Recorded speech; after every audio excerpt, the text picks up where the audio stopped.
Hello प्यारे बच्चे, हम लोग जो है कि पार्ट 1 में आपका क्लास 6 सामाजिक आर्थिक एवं राजनीतिक जीवन के बच्चे जो अध्याय दूसरा ग्रामीण जीवन यापन के स्वरूप था बच्चे, पार्ट 1 में कुछ प्रश्न को हम लोग देख चुके थे।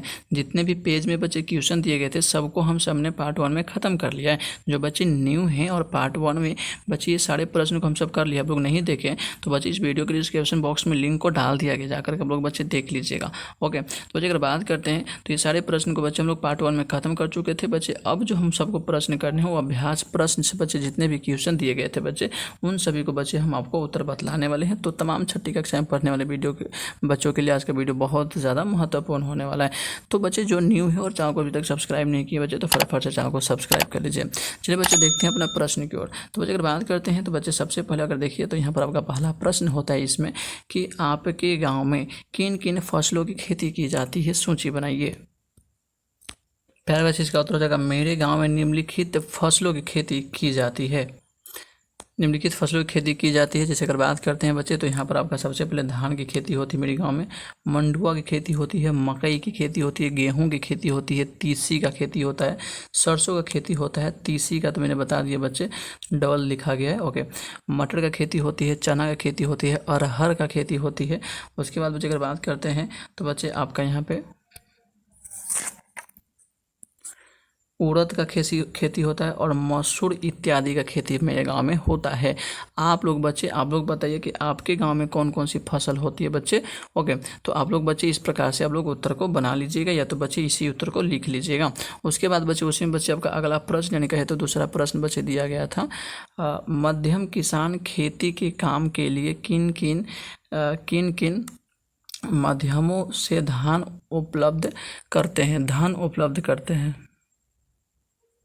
किन बच्चे किन किन माध्यमों से धन उपलब्ध करते हैं। तो बच्चे इसका उत्तर हो जाएगा बच्चे यहाँ पे कि मध्यम किसान के पास खेती के लिए धन उपलब्ध करने के कोई अधिक माध्यम नहीं होते हैं। बस गांव के महाजन या साहूकार ही हैं जो इन्हें अधिक ब्याज दर पर खेती के लिए धन उपलब्ध कराते हैं बच्चे। उसके बाद बच्चे उसमें आपका तीसरा प्रश्न दिया गया था बच्चे, तीसरा क्वेश्चन दिया गया था कि आमतौर पर आपके गांव में एक किसान परिवार की खेती से गुजारा करने के लिए कितनी एकड़ ज़मीन की आवश्यकता होती है जिससे उन्हें या उनके परिवार के सदस्यों को दूसरों के यहाँ मजदूरी नहीं करना पड़े। तो प्यारे बच्चे इसका उत्तर ये हो जाएगा कि आमतौर पर हमारे गांव में एक किसान परिवार के पास 30-40 एकड़ ज़मीन रहे तो उसके परिवार के किसी सदस्य को दूसरे के यहाँ मजदूरी नहीं करनी पड़ेगी। वैसे यदि परिवार छोटा हो तो 15 एकड़ से भी काम बच्चे चल जा सकता है बच्चे। ये हो जाएगा आपका बच्चे उत्तर। बाद बच्चे यहाँ पर आपका चौथा प्रश्न होता है, महाजन या साहूकार के यहाँ कर्ज की ब्याज दर ऊंची क्यों होती है। प्यारे बच्चे इसका उत्तर हो जाएगा महाजन या साहूकार इस बात को जानते हैं कि कर्ज लेने वाला कहीं कर्ज नहीं मिलने की स्थिति में ही हमारे पास आया है। इस प्रकार कर्ज लेने वाले की मजबूरी का लाभ उठाते हुए वह ब्याज की दर ऊंची लेता है।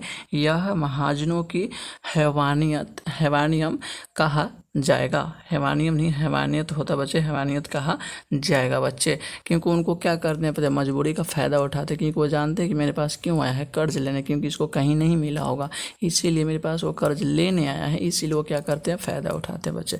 ओके, तो इसको बच्चे अपनी कॉपी पे लिख लीजिएगा। ओके बच्चे, उसके बाद बच्चे आपका पाँचवा प्रश्न बच्चे दिए गए हैं, एक व्यक्ति को अमूमन एक वर्ष में कितनी समय कृषक मजदूर के रूप में काम मिलता है एवं बाकी दिनों में वह आजीविका संबंधी कौन कौन से कार्य करता है बच्चे।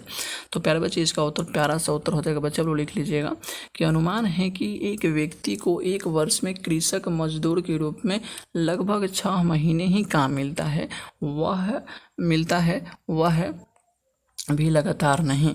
इन बाकी दिनों में वह निकट के शहर में जाकर रोजगारी या ठेकेदारी पर काम करता है। कुछ मजदूरी तो दूर दराज के राज्यों तक में चले जाते हैं और रिक्शा भी खींच लेते हैं। बच्चे कहीं चाय की दुकान पर काम करते हैं और पत्नी घर घर में चौका बर्तन करती है बच्चे। तो ये आपका प्यारा सूत्र हो जाएगा। उसके बाद बच्चे आपका उसमें छठा क्वेश्चन दिया गया था कि संतोष और प्रमोद के पारिवारिक में क्या क्या अंतर है। तो प्यारे बच्चे इसका उत्तर हो जाएगा संतोष और प्रमोद के पारिवारिक में यह अंतर है कि संतोष का परिवार एक कृषक मजदूर परिवार है, जबकि प्रमोद एक बड़ा किसान है। उनके पास 15 एकड़ कृषि भूमि है, जबकि संतोष के पास कुछ भी कृषि भूमि नहीं है। वह और उसके परिवार के सदस्य दूसरों के खेत में मजदूरी करते हैं, जबकि प्रमोद दूसरों से अपने खेतों में मजदूरी करवाता है बच्चे। यही अंतर है बच्चे, आप लोग लिख लीजिएगा। उसके बाद बच्चे आपका 7वां प्रश्न दिया गया है कि गैर कृषि कार्य के अंतर्गत आपके गांव के लोग कौन कौन से कार्य करते हैं। तो प्यारे बच्चे इसका उत्तर प्यारा सा उत्तर हो जाएगा बच्चे, आप लोग लिख लीजिएगा। बच्चे इसका उत्तर हो जाएगा कि गैर कृषि कार्य के अंतर्गत मेरे गाँव में निम्नलिखित कार्य होते हैं कारीगरी के कार्य जैसे बढ़ईगिरी, लोहारगिरी, राजमिस्त्री, दर्जी, मिट्टी के बर्तन, खिलौने, दीपक, ईंट, टोकरी, सूप, दौड़ी बनाकर लोग अपनी आजीविका चलाते हैं। कुछ बुनकर परिवार भी है जो कपड़ा, कंबल, लोई, चादर, जड़ी और गोटा लगाने का काम करते हैं। और उसके अलावा बच्चे दिया है साइकिल मरम्मत, राशन या किराने की दुकान चलाने वाले भी हैं। कुछ लोग शिक्षक, कर्मचारी, आंगनबाड़ी सेविका, डॉक्टर, नर्स, डाकिया के रूप में कार्य करते हैं। किसान के लिए बच्चे इतना सारे कार्य जो होते हैं बच्चे लोग करते हैं। जो बच्चे किसानी नहीं करते हैं वो ये सारे कार्य करते हैं। तो ये आपका प्यारा सा उत्तर हो जाएगा बच्चे, आप लोग इसे लिख लीजिएगा। उसके अलावा बच्चे आपका 8वां प्रश्न दिया गया है कि गैर कृषि कार्य किसे कहते हैं, उदाहरण सहित उत्तर दे। गैर कृषि जो कृषि का कार्य छोड़ दे करके, मतलब खेती बाड़ी के काम छोड़ करके और दूसरा जो काम किया जाता है उसी को गैर कृषि कहा जाता है। बच्चे इसमें उत्तर लिखा गया है। बच्चे उत्तर है कि कृषि कार्य के अलग करने वाले कार्य को गैर कृषि कार्य कहते हैं। कारीगरी के कार्य जैसे बढ़ईगिरी हो गया, लोहागिरी हो गया, राजमिस्त्री, दर्जी, मिट्टी के बर्तन, खिलौने, दीपक, ईंट, टोकरी, सूप, दौड़ी बनाकर लोग अपनी आजीविका चलाते हैं। कुछ बुनकर परिवार भी जो कपड़ा, कंबल, लोई, चादर, जड़ी और गोटा लगाने का काम करते हैं। जो ऊपर में बच्चे उत्तर दिया गया था वही हो जाएगा। साइकिल मरम्मत, राशन या किराने की दुकान चलाने वाले भी हैं।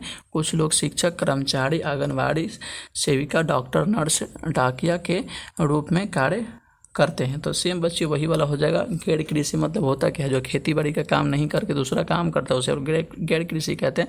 तो ऊपर वाला जो उत्तर था बच्चे वही उत्तर आप लोग लिख लीजिएगा सेम। उसके बाद बच्चे आपका 9वां प्रश्न यहाँ पर होता है कि आप बड़ा होकर जीवन यापन संबंधित कौन से कार्य करना चाहते हैं और क्यों करना चाहते हैं। तो बच्चे इसका उत्तर यह हो जाएगा, यदि मेरे पास पुश्तैनी कृषि भूमि होगी तब तो मैं कृषक बनना चाहूँगा, क्योंकि कामों में कृषि को उत्तम माना गया है बच्चे। ओके, उसके बाद बच्चे माना गया है और है बच्चे इसमें उत्तर कृषि बच्चे उसमें और लिखा गया है कृषि भूमि नहीं रहने की